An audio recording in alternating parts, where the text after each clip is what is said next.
Hello दोस्तों, welcome back my channel. आ चुके हैं और एक नॉलेजेबल वीडियो के ऊपर रिएक्शन लेकर। एंड तक देखना, वीडियो बहुत ही इन्फॉर्मेटिव होने वाला है। आई होप इस वीडियो से आप लोग थोड़ा बहुत कुछ नॉलेज तो लेकर ही जाओगे। वीडियो अगर अच्छा लगे तो लाइक शेयर और चैनल को सब्सक्राइब कर देने से रहेगा नॉलेजेबल वीडियो देखने के लिए। आप लोग को ओरिजिनल वीडियो का लिंक मिल जाएगा description. So let's start this video.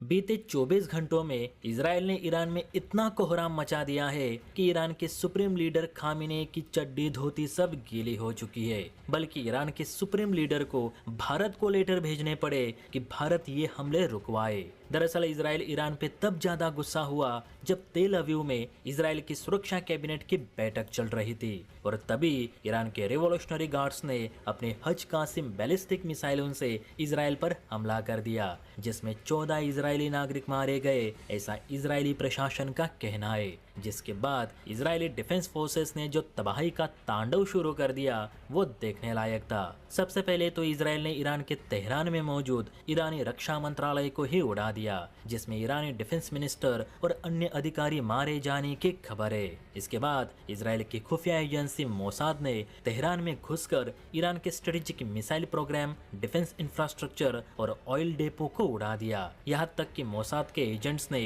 Irani scientist और ईरानी मिलिट्री के वरिष्ठ अधिकारियों को भी मौत के घाट उतारना शुरू कर दिया है, जिससे कि तेहरान में ईरानी सुरक्षा प्रणाली में 100% सेंध लग चुकी है। बल्कि इस समय तेहरान में हर तरफ अफरा तफरी का माहौल है। बम धमाकों की आवाजें सुनाई दे रही है, लोग तेहरान छोड़कर भाग रहे।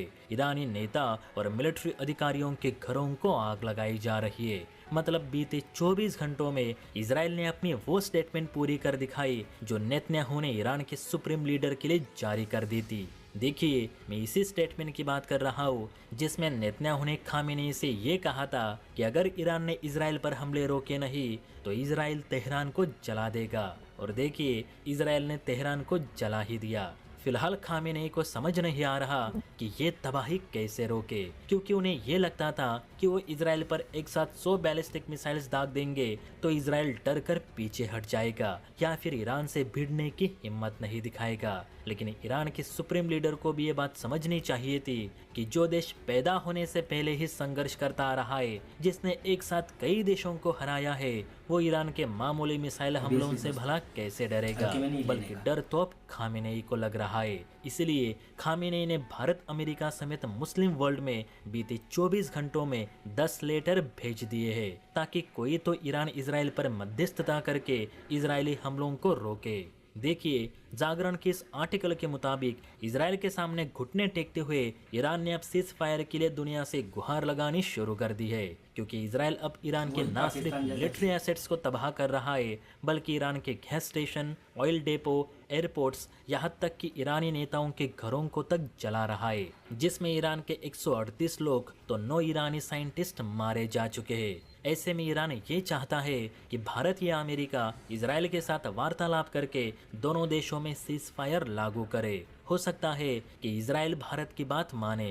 देखिए दोस्तों, इसे कहते ऊंट पहाड़ के नीचे आना। ईरान पहले तेवर दिखा रहा था, अब मदद की गुहार लगा रहा है। आपको क्या लगता है, क्या भारत को इनके झमेले में पड़ना चाहिए या न्यूट्रल रहकर इजराइल का साथ देना चाहिए? तो दोस्तों, वीडियो तो यहाँ पे खत्म। ये तो पूरा मामला गाइस जबरदस्त। सच बताओ तो दोस्तों, मैंने उम्मीद ही नहीं किया था कि ऐसा कुछ खबर सुनने को मिलेगा। इजराइल ने तो ईरान का हाथ पुंगी बजा कर रख दिया दोस्तों, ये तो मानना ही पड़ेगा। अब देखिए, ईरान अब सबसे हेल्प मांग रहा है, हमसे भी हेल्प मांग रहा है।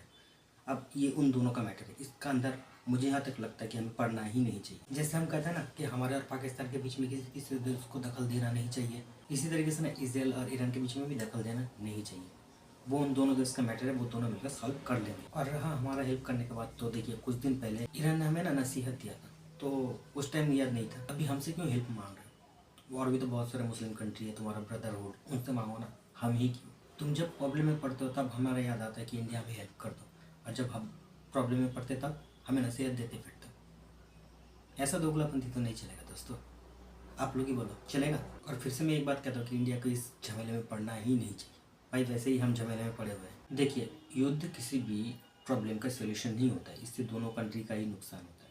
ठीक है, दोनों तरफ का ही नुकसान होता है। तो मुझे यहाँ तक लगता है कि जितना जल्दी हो सके इस मैटर को सॉल्व कर लिया जाए। वो भी कौन कर सकता है? इजराइल और ईरान मिलकर, क्योंकि युद्ध वो दोनों ही कर रहे हैं, तो डिसीजन भी उन दोनों को ही लेना पड़ेगा। दोस्त, आप लोग को क्या लगता है, क्या हमें हेल्प करना चाहिए?